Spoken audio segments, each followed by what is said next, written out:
Obrigada, professora Cláudia. Sempre é uma grande satisfação estar aqui com vocês no evento Café com Letras, né? É um evento que vai perdurar, eu creio, ainda por muito tempo aqui na nossa universidade, no nosso curso. E o nosso tempo já está quase terminando, né? Estamos ainda dentro do tempo. Rapidinho aqui eu vou apresentar o professor Charles Henkin. O professor Charles Henkin, ele, além de ser um camarada muito simpático, que eu conheci pessoalmente só hoje, né? Estávamos conversando via e-mail, né? A professora Andrea Turolo, que é uma pessoa muito próxima a mim, uma grande colega, amiga, me deu a dica, né, que tinha um aluno dela, um supervisionado dela, trabalhando, sendo professor da UAB, Universidade Aberta do Brasil, na UFC, e que o foco de estudo dele era hip hop. E estudos africanistas, com certeza, entram, né, nessa jogada. De pronto, de imediato, o Charlie, né, o hipocorístico, ou seja, um nome carinhoso, né, para se chamar Charles, aceitou vir proferir uma palestra aqui para a gente, né? Então, o professor Charles D. Henkin é estudante de doutorado na Universidade de Princeton, nos Estados Unidos, e estuda literatura, música e cultura contemporâneas do Grande Caribe. Realizou trabalho de campo etnográfico em Havana, né, Cuba, sobre o hip hop e está desenvolvendo uma pesquisa sobre o hip hop no Nordeste do Brasil. Atualmente é professor assistente de inglês na Universidade Federal do Ceará e trabalha na educação à distância, no curso de Letras Inglês e Letras Espanhol, um projeto apoiado pelas organizações CAPES e Fulbright. Eu vos deixo com o professor Charles Henkin. Muito obrigado.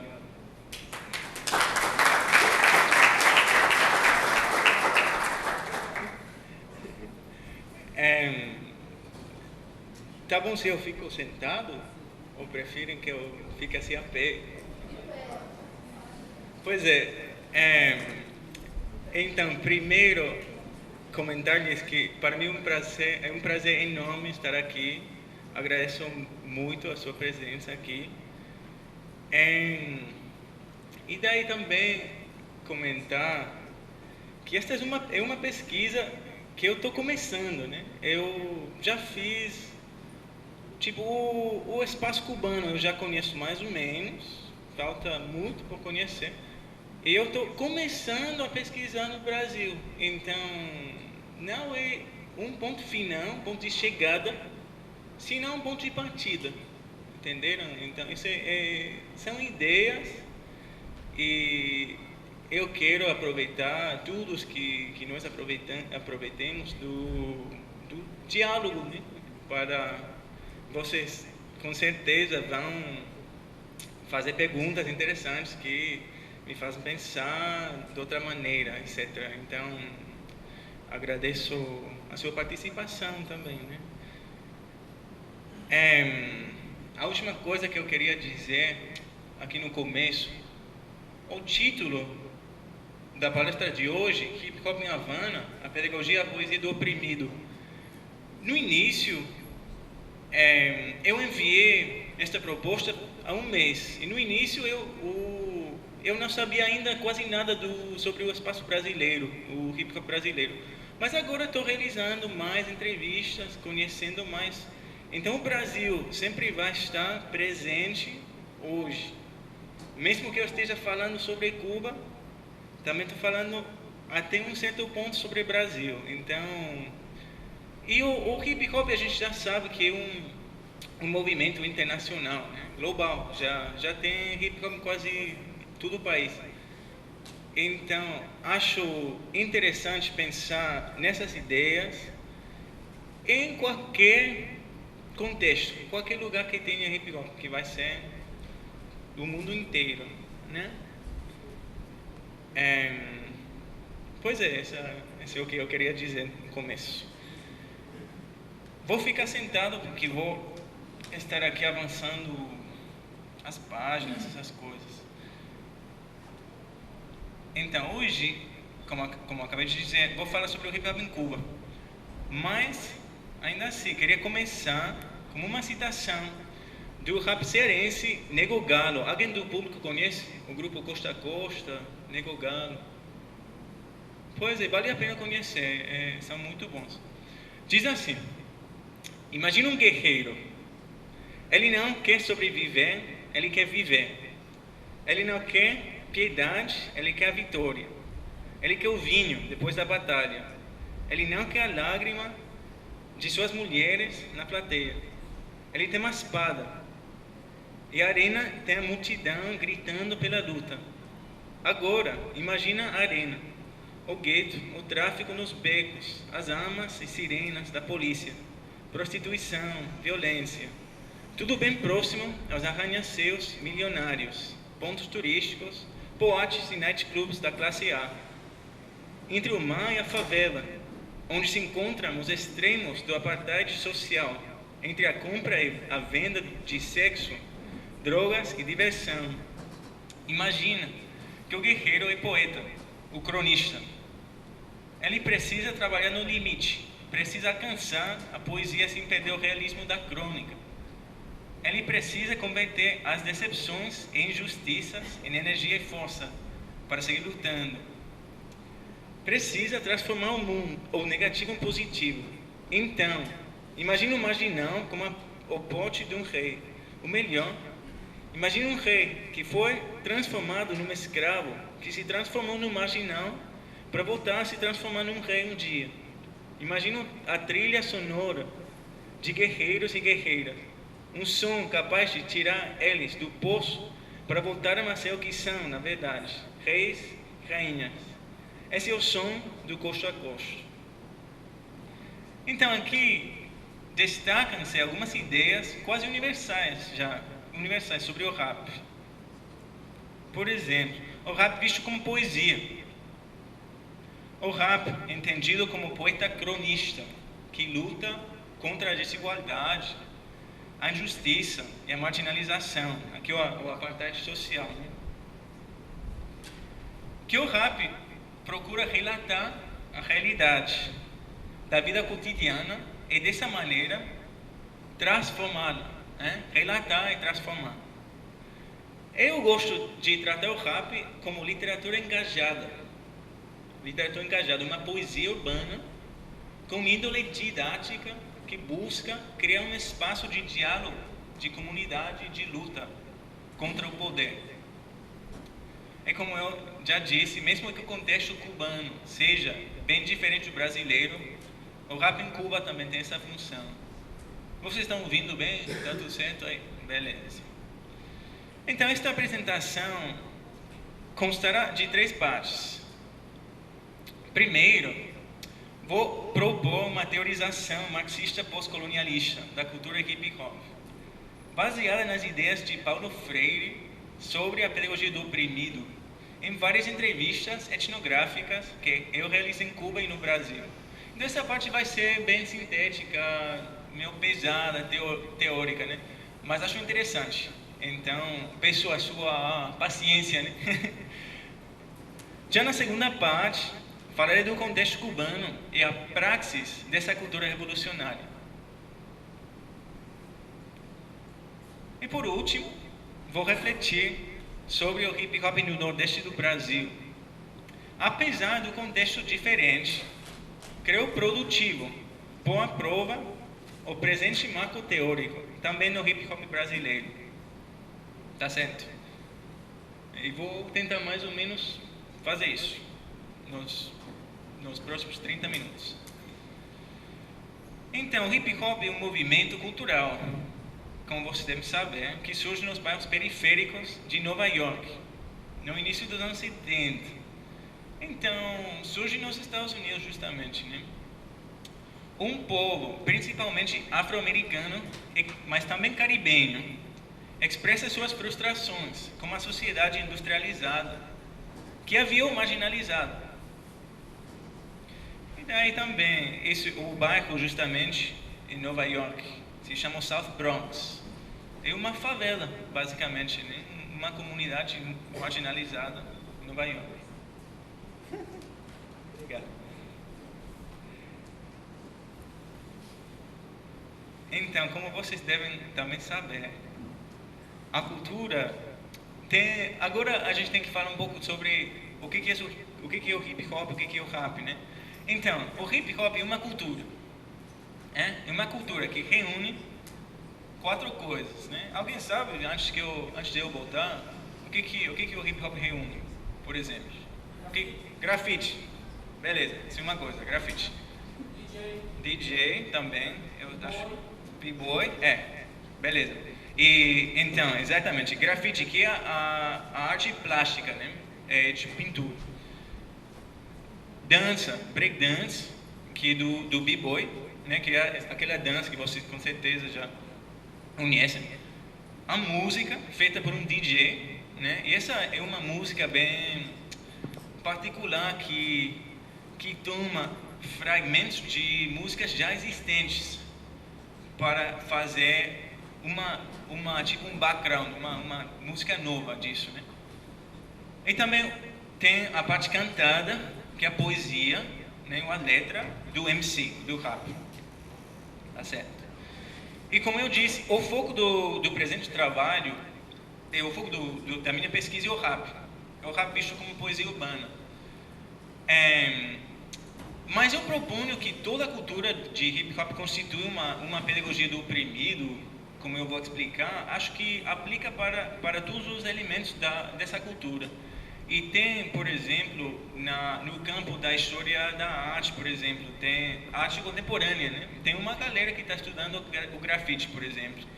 E jamais no campo de performance, interpretação, tem uma galera estudando a dança também. Tem tudo é muito pertinente, só que o foco do meu trabalho é o rap.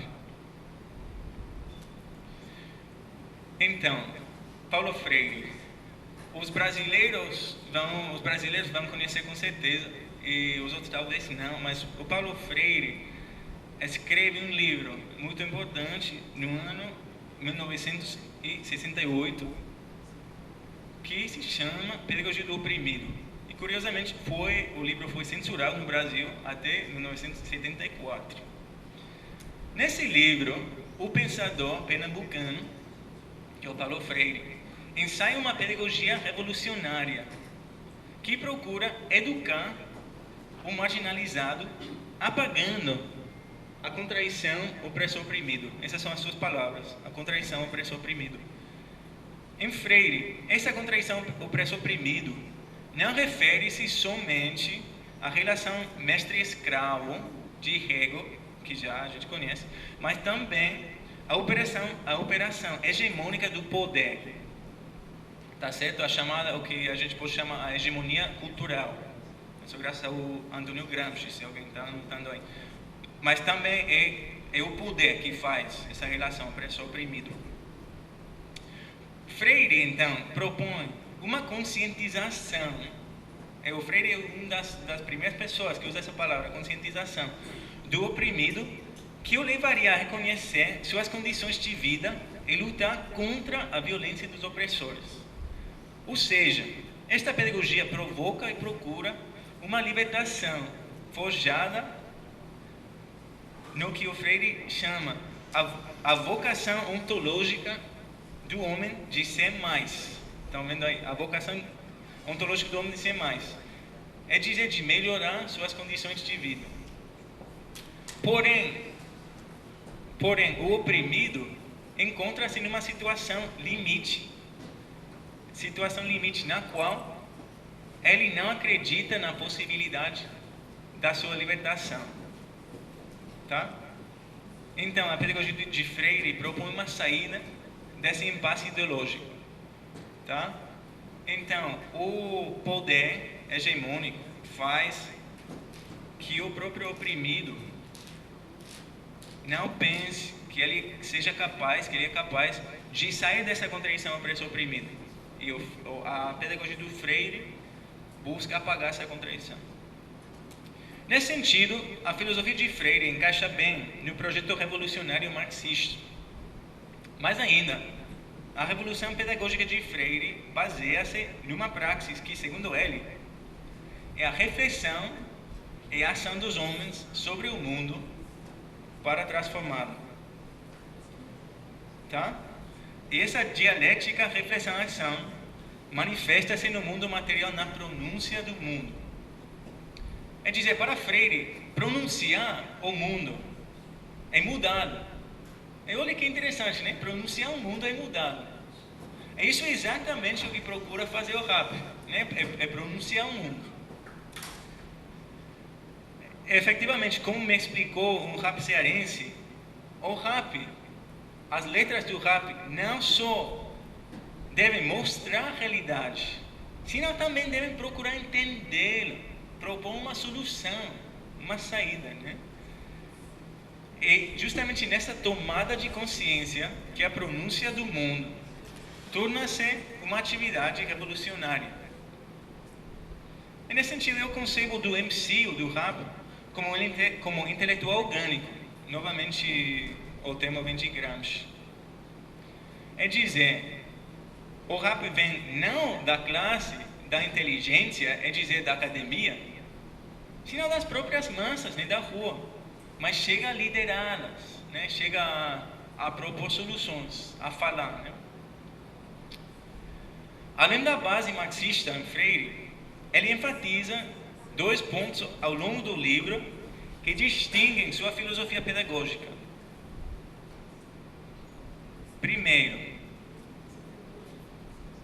eu já comentei que para Freire deve-se lutar para apagar a contradição do preço oprimido, né? Lembrando, não simplesmente invertê-la, né?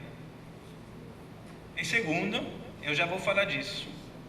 Segundo, a pedagogia de Freire forja-se com o oprimido e não para ele. Isso é fundamental, né? Com o oprimido e não para ele. Nesse primeiro ponto, de apagar a contradição do preço oprimido, Freire difere-se do pensamento decolonialista da época. Alguém conhece Frantz Fanon aqui? Com certeza, né? Ah, tá certo. Então, devem conhecer aquele livro Les Dames de la Terre, né? Que ele escreve em 1961. Para Fanon, a decolonização era a verificação da frase les derniers seront les premiers, os últimos serão os primeiros, né? Ou seja, uma inversão do poder, onde os oprimidos terminam oprimindo. Estão entendendo essa ideia, né? É tipo que o oprimido torna-se opressor, né? Para Fanon era essa inversão, né? Freire, muito pelo contrário, procura desmantelar por completo essa contradição, né? Que desapareça essa contradição, não que se inverte. Quando o segundo ponto, essa ideia de educar com o oprimido e não para ele, isto marca uma divergência com a filosofia marxista-leninista da Revolução, na qual a classe da inteligência, a academia, os intelectuais, tinham o papel de realizar a tomada de consciência das massas, é dizer, de levar a filosofia da Revolução para as massas, né? Em Freire, são as próprias massas quem aprendem se educando, sempre em diálogo. Ele explica, esta citação é meio, sei lá, acho interessante, mas vamos ver. O eu dialógico sabe que exatamente o tu que eu constituí. Sabe também que constituído por um tu, não eu, esse tu que eu constituí se constitui por sua vez como eu. Ao ter no seu eu um tu. Desta forma, o eu e o tu passam a ser, na dialética destas relações constitutivas, 2 tu que se fazem 2 eu.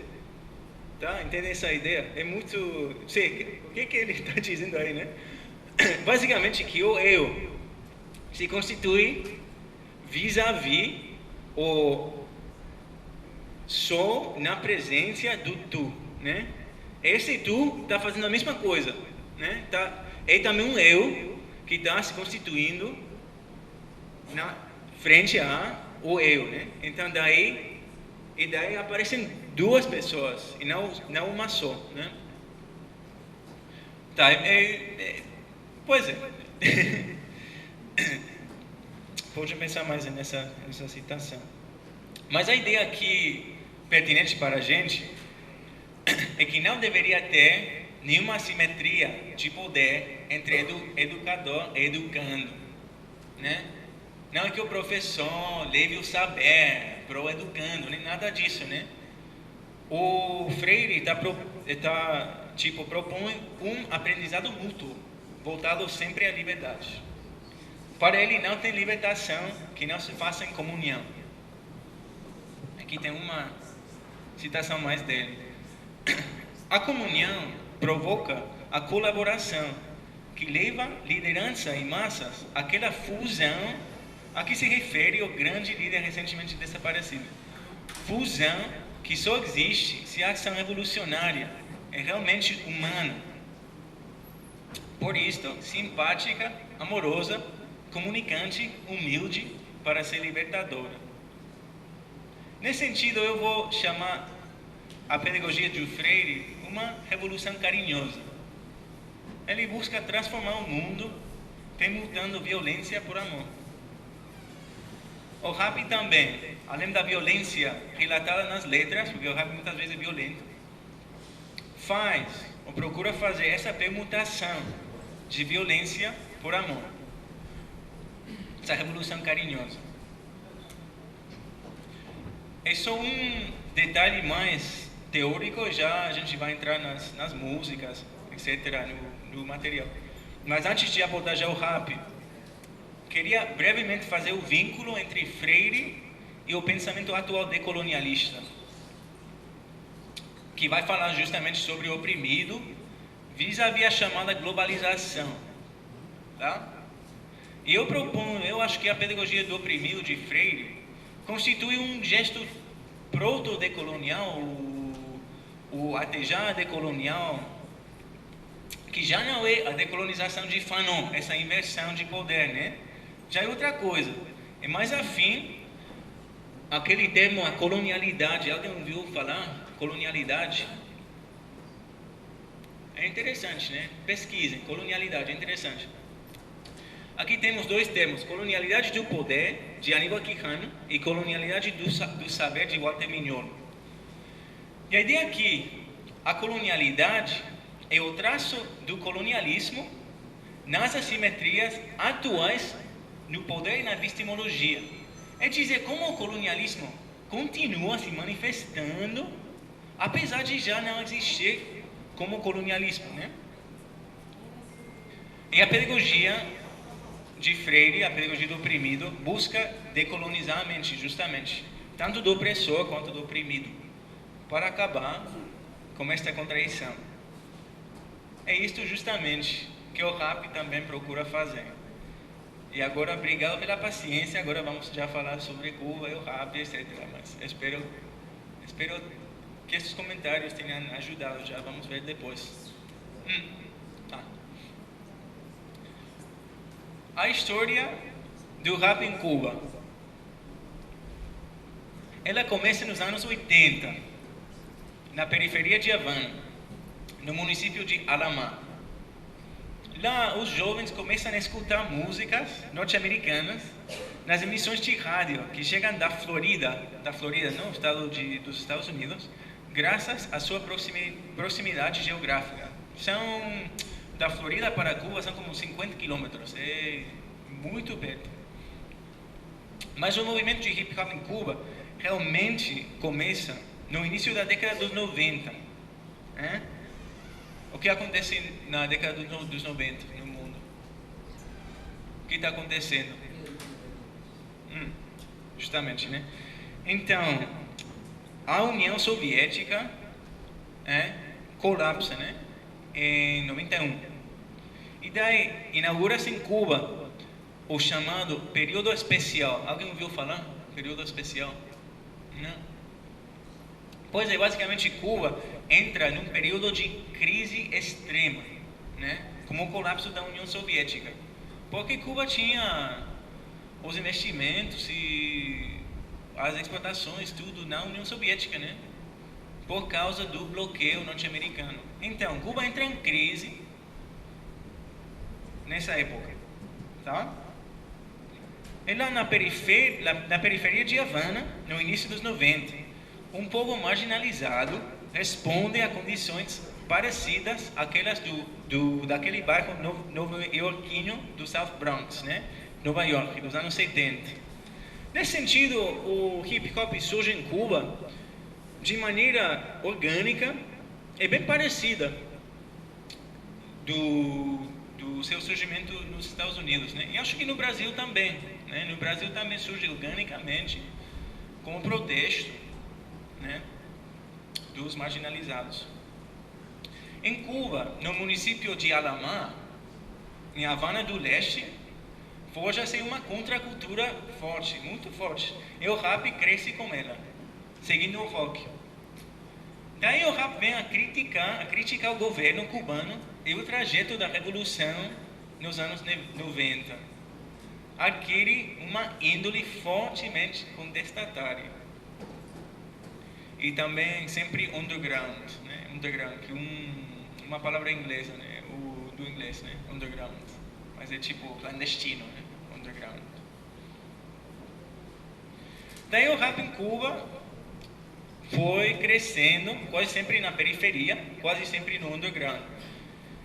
Já em 1995, inaugura-se um festival anual de rap que atraiu um público internacional, principalmente da América Latina, mas também alguns rappers estadunidenses, como Mos Def, Dead Prez. Alguém conhece Mos Def, Dead Prez? Tá certo. Eles foram para Cuba e já ficaram interessados nesse momento. Mas, a partir do ano 2004, o governo cubano fecha o festival. O governo fecha diretamente o festival, né? Dizendo que tinha crescido demais e era uma ameaça ao sistema político da ilha, né? E aqui precisa falar da censura para entender a postura do rap cubano. Mas esse é um tema que seria outra palestra inteira para discutir e entender. Então pode fazer perguntas depois, porque agora o que eu vou dizer vai ser bem superficial sobre a relação entre o rap e o governo em Cuba, porque é muito complicado. Não é que o rap seja proibido em Cuba, muito pelo contrário, o rap já tem sido aceito em Cuba como patrimônio cubano, tá? Oficialmente, o rap é uma manifestação da cubanidade. A cubanidade, tipo, essa essência cubana, né? Ou seja, o governo já aceita a tesia própria do rap como parte da cubanidade, né? Porém, o rap frequentemente está em contraponto com o governo, porque elabora uma crítica. Por exemplo, um rap em Cuba abre uma penha é um conceito de rap, um conceito tipo semanal de rap. Um rap abre uma penha para ele e seus colegas tocarem, né? E tipo reunião pública, um espaço para o rap. Aquela penha pode durar alguns meses ou inclusive alguns anos, mas no momento um representante do governo vem fechar o lugar por ser contra-revolucionário. Estão entendendo, sim? Daí, o rap procura outro lugar e abre outra penha. Ou seja, sem dúvida, o governo cubano dificulta muito a produção e a visibilidade do rap em Cuba. Mas, ao mesmo tempo, esta relação um pouco hostil entre o rap e o governo, até um certo ponto, é o que sustenta o rap. Pensem nisso um pouco. A contracultura precisa constituir-se contra o poder, né? A contracultura tem que ser contra algo. E quando uma contracultura já harmonizar com o poder, deixa de ser contra, né? Já faz parte do poder. Além disso, o discurso do rap cubano vai se apresentar não como algo contra-revolucionário, algo que vá contra a revolução, mas como algo de fato mais autenticamente revolucionário do que a própria revolução. Ou seja, o rap em Cuba manifesta a verdadeira ideologia revolucionária ou a continuação dela hoje em dia em Cuba, né? Ou seja, o rap é a continuação da revolução, não é contra, é parte dela. Essa é uma paradoxa que temos de manter presente, que, como eu disse, que poderíamos dedicar um ano estudando. Mas é um tema que também vai ser pertinente no rap brasileiro. Então, pode perguntar depois. Tem mais. Eu quero destacar também que o rap cubano não é sempre contestatário. Porém, sempre tem uma índole altamente pedagógica. Tá? Então, não sempre tem que dizer coisas contra o governo, etc. Mas sempre vai procurar ensinar algo. Sempre vai ter uma índole pedagógica. Antes de continuar, eu vou já compartilhar tocar um vídeo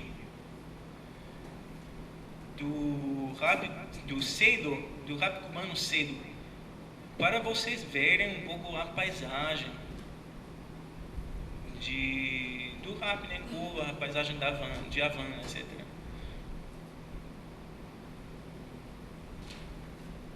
Vai demorar um pouco. É meio pesado este vídeo.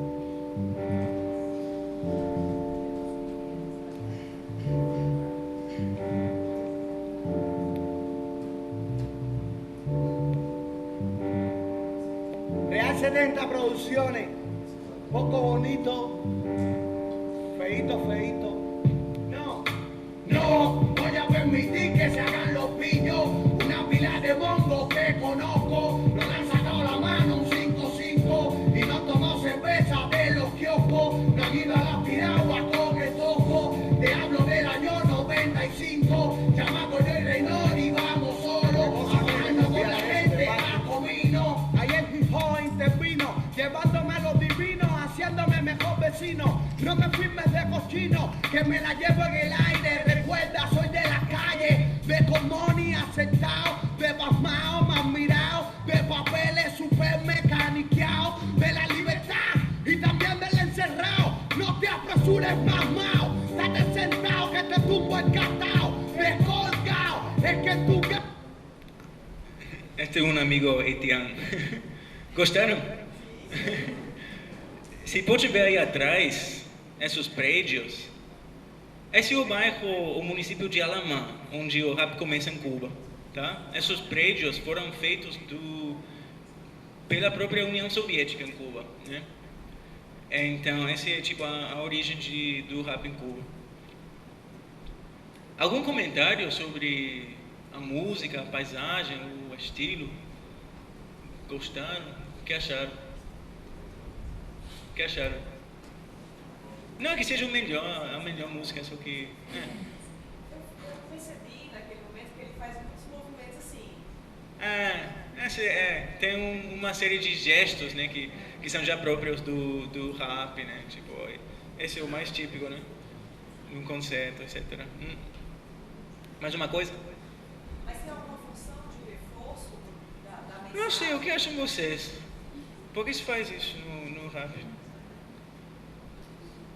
Não sei, ou seja, vocês já assistiram, né? Foram em concertos de rap, ouviram vídeos, né? Aqui da Unilab, nós temos um grupo de hip hop. Me falaram, que legal. Eles estão aqui presentes, vão se apresentar? Vão se apresentar depois? Estão aqui. Estão longe. Que bom. Eu não rapeo, mas eu toco um violino hip hop às vezes.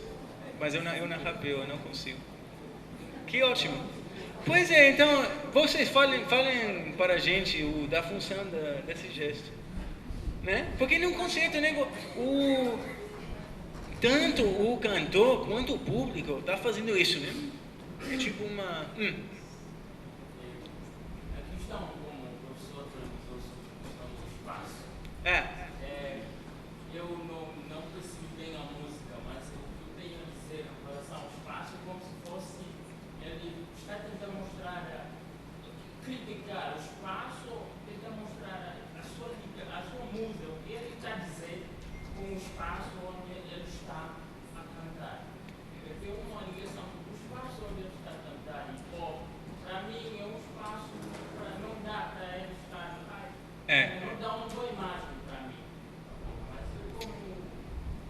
Tá certo. Uma crítica ao... Com certeza, nas imagens tem uma crítica. Você ia dizer outra coisa? Mostra a realidade, o espaço, o ambiente que ele forma, o ambiente criado. Essa questão em que a música é desenvolvida. A mensagem que ele quer passar é que estamos num espaço que digamos que houve uma revolução, houve um avanço, mas aqui que é mesmo um espaço precário, que não dá para viver, que os povos, as pessoas que vivem naquele lugar, é uma condição que não é mínima, digamos assim, para que as pessoas vivem, né? Eles fazem o rap, eu acho eu, para poder revoltar aquilo que é condição do local onde estão. Complementando também a fala dele, é para dizer que há uma crítica dele em relação ao governo. Você, o governo privilegiou outra parte, abandonou outra parte. E está tentando exportar isso. Não, muito obrigado. É justamente, né? E também mostra vários espaços, né? Várias partes de Havana, né? É engraçado também, ele tem duas casas. Ele tem uma casa na Alamã, do seu pai, e tem uma casa num bairro nobre de Havana, da sua mãe. Então, ele sempre, nos seus vídeos e na sua vida, move-se entre esses espaços, que é interessante. Tá certo? Vamos seguir a conversa, mas eu tenho muito mais aqui, assim que eu vou avançar. Eu tenho letras também, só nessa música eu só queria falar do vídeo. Então, vamos ver, tem muito a ver a próxima música que eu queria mostrar para vocês. Então vamos tocar, né?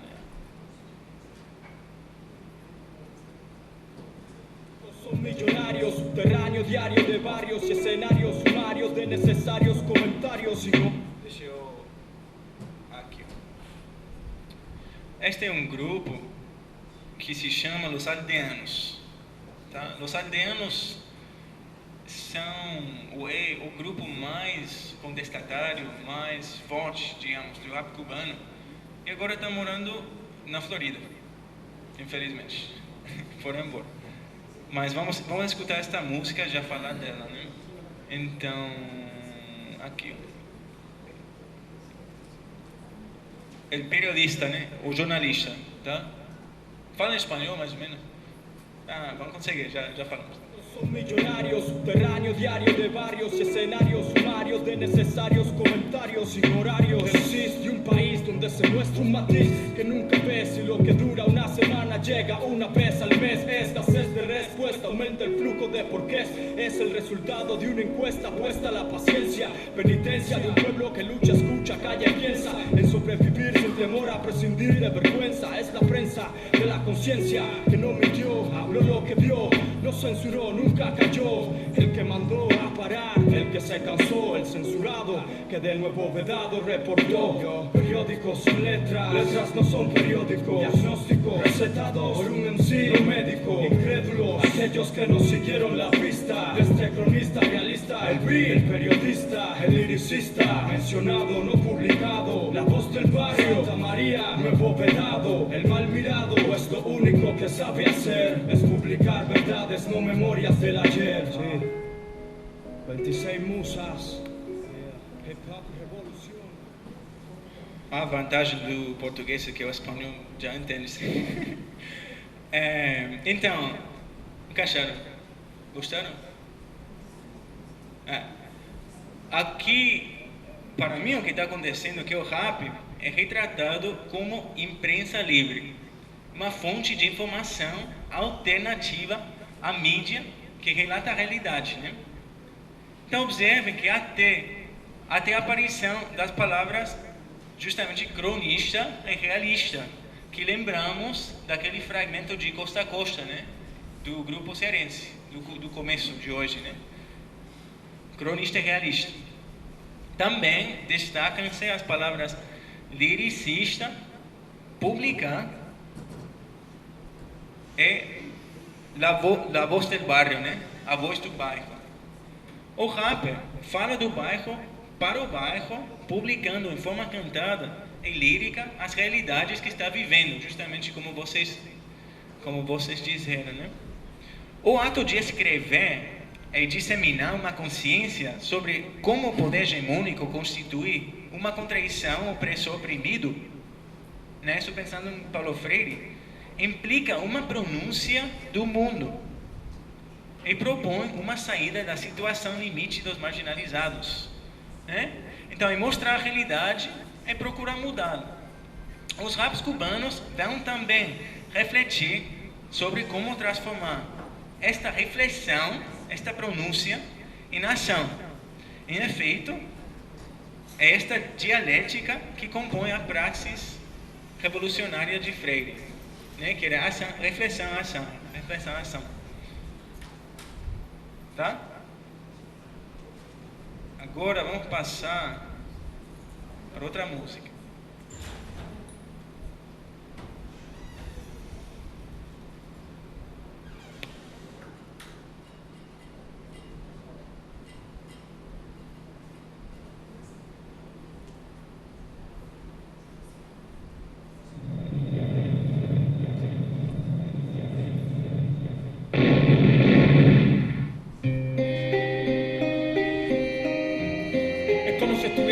Congelados en el tiempo. Parece como si no nos interesara nada. La esperanza de nuestro pueblo, Escuadrón. Yo creo que el pueblo necesita estos mensajes. Con mucho amor para todos mis hermanos. Prófugo. Yo. Vuelvo a mí justo cuando la necesidad me abraza. Entre una gran decadencia que el sistema disfraza. Mi verbo toma forma y a la poesía se engancha, fluye mi espíritu. E inmortalizo mis palabras. De nuevo me transformo en la voz de una gran masa acéfala, vacía, que en silencio se desplaza.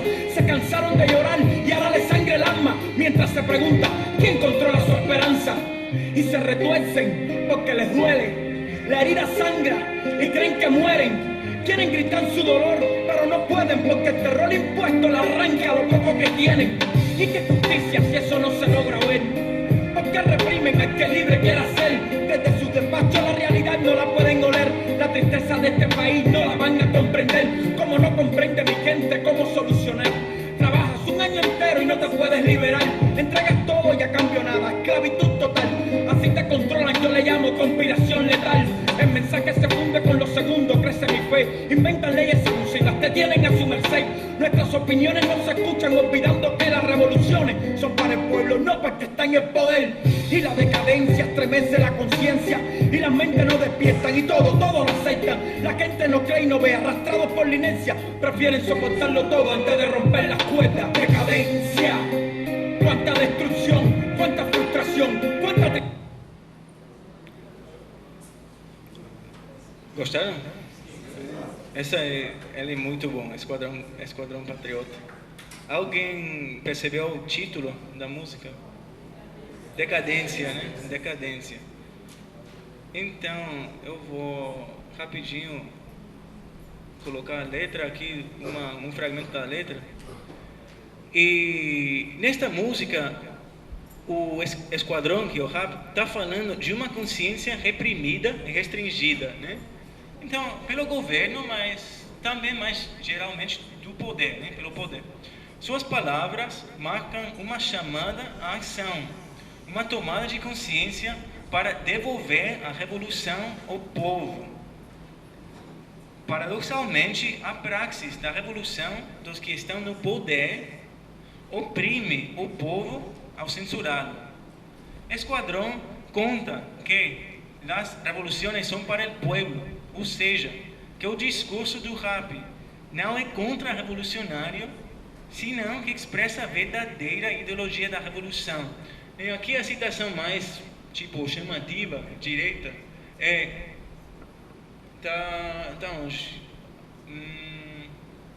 revoluções são para o povo, não para o que está no poder, né? Então, eles são os revolucionários, não são contra-revolucionários, são revolucionários mesmo.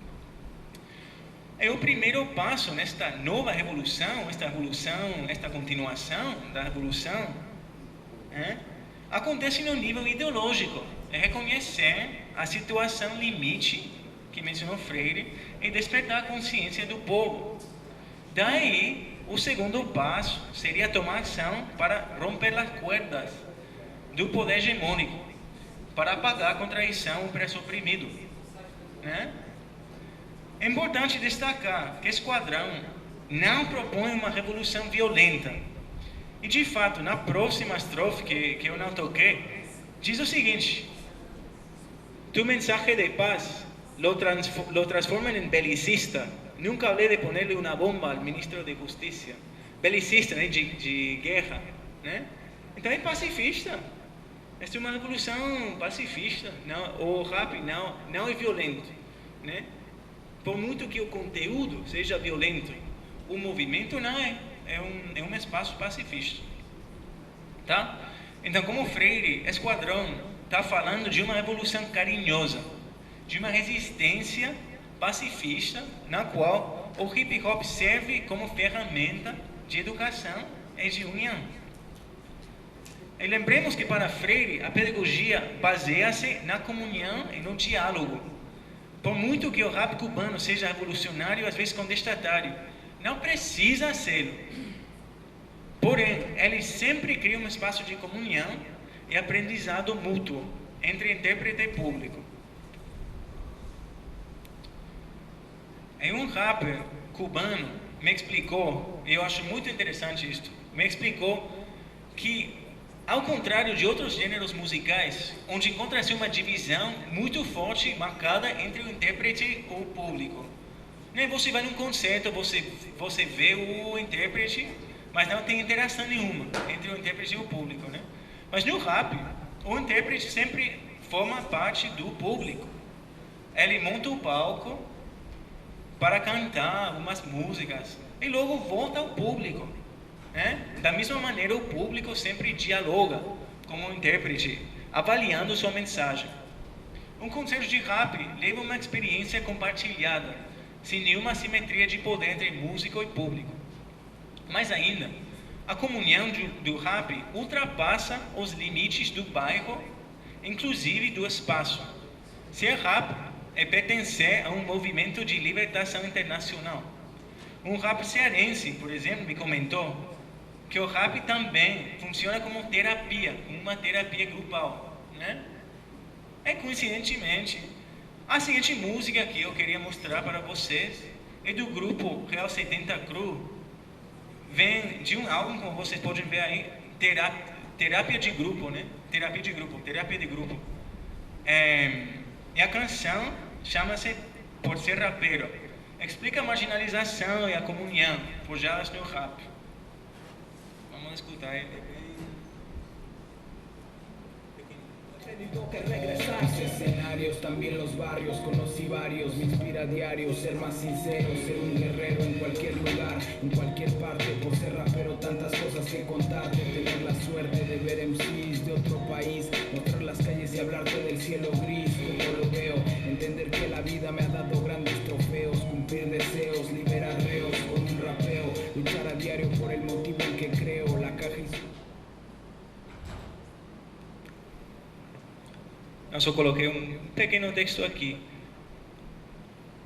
Mas aqui o que queria mostrar é que a existência de rappers em outros países é dizer que este movimento seja internacional, legitima, né, ou dá legitimidade ao rap local. E nesse caso o rap cubano, né, mas acho que seria igual para o rap brasileiro.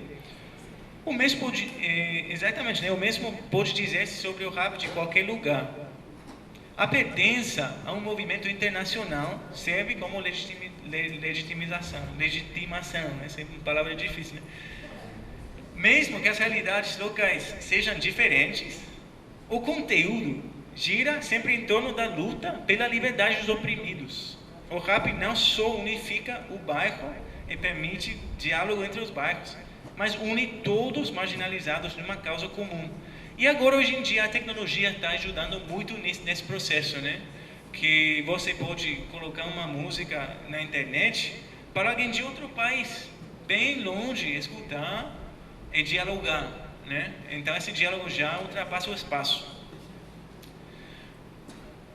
Ao mesmo tempo, e isto era fundamental para o Freire, os raps cubanos procuram dialogar também com o poder, não só sempre entre si, mas também com o poder. não é só uma mensagem de crítica, sino também sempre buscando apagar essa contradição, opressor oprimido.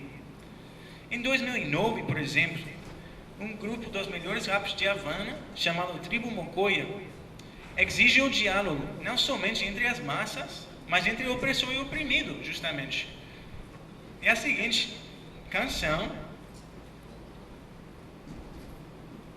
que foi aqui?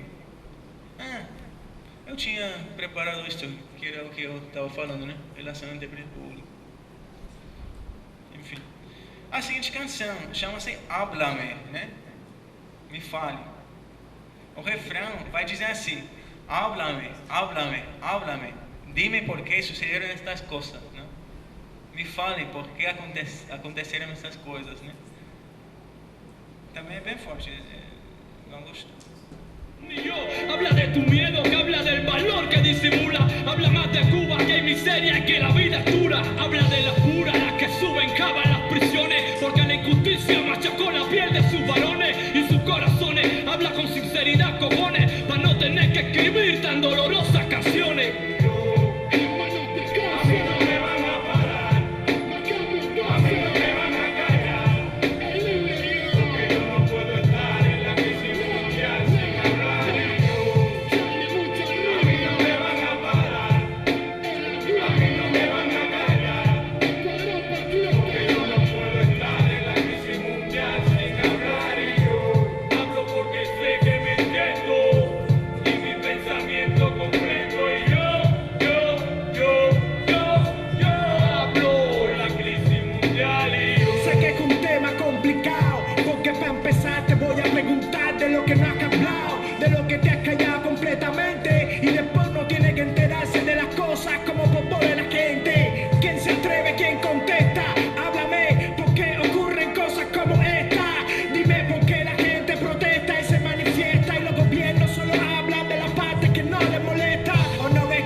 Já vamos fechando, não se preocupem.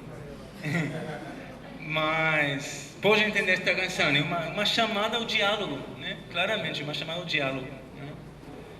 Então eu espero ter ilustrado hoje como o rap serve como pedagogia forjada pelo oprimido, para o oprimido, exigindo diálogo e criando comunhão para uma luta voltada sempre à liberdade.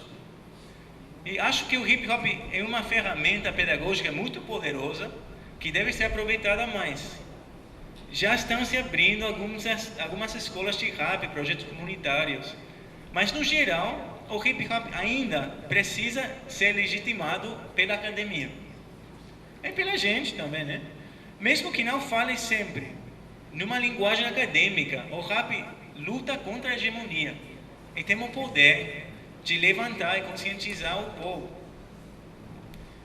Eu queria falar um pouquinho sobre o hip hop cearense, mas vai ser, acho, a próxima palestra, né? Mas estão acontecendo coisas interessantes no Ceará. Tem uma história comum, movimentos sociais, comunhão, ativismo, educação, empoderamento.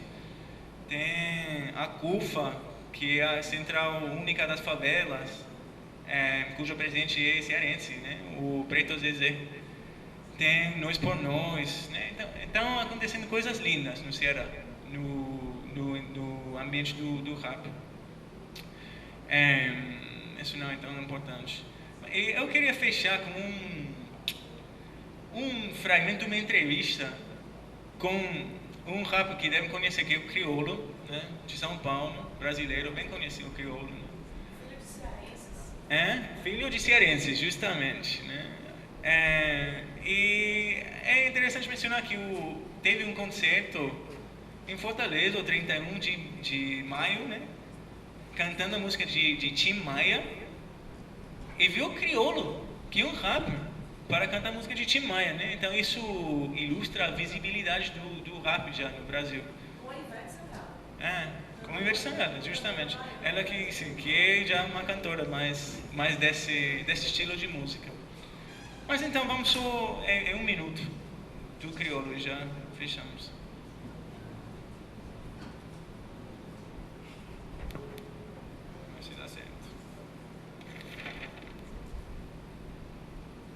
Assim, em 4 meses muita coisa mudou na minha vida, mas eu tive uma base dentro de, uns chamam de filosofia, outros chamam de cultura, eu chamo de vida, que é o hip hop brasileiro, sobretudo o rap nacional. Eu tive uma base de 20 anos com os grandes mestres da música rap do nosso Brasil falando que você seja um homem livre, pelo menos em sua poesia. Se não fosse o rap nacional, nessa questão de eu me melhorar enquanto compositor, de eu me melhorar no palco, mas nessa questão de eu me melhorar aqui o psicológico e saber das verdades, né? Porque uma pessoa fala do povo e se põe à parte. Eu sou povo, a gente é povo. Eu fico pensando em pessoas que passaram pela minha vida e contribuíram na minha vida durante 20 anos. E passar para elas, olha, o que um conquistou é de todos. Eu tenho falado, a mudança não é de uma pessoa, a mudança é de uma geração. E quem subestimou essa geração, filho? Porra, saiu do samba, cara. Escorregou.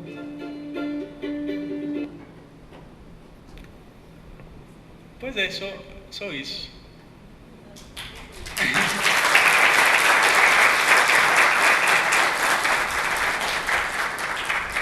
Não sei se tem tempo para algumas perguntas, não tem não? Tem, né? Gente, obrigada. Quem quiser fazer perguntas, pode vir aqui perto e fazer, porque a gente precisa liberar os alunos, porque tem aula agora. Alguns têm aula agora, né? Hã? Não, é 6h30, eles vão jantar. Sem problema. Mas quem quiser fazer as perguntas, pode vir aqui. A gente agradece bastante a colaboração do Charles. Eu também agradeço muito. Muito obrigado. Fica à vontade. Boa noite. Pode me escrever, eu botei aqui o meu e-mail. Se querem anotar, me escrever. A gente pode conversar desse jeito.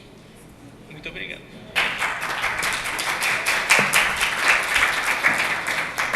Gente, hoje não temos tempo para fazer o sorteio. No próximo dia 25, aí a gente faz duplo, tá bem? Obrigada, vai ser lá no auditório.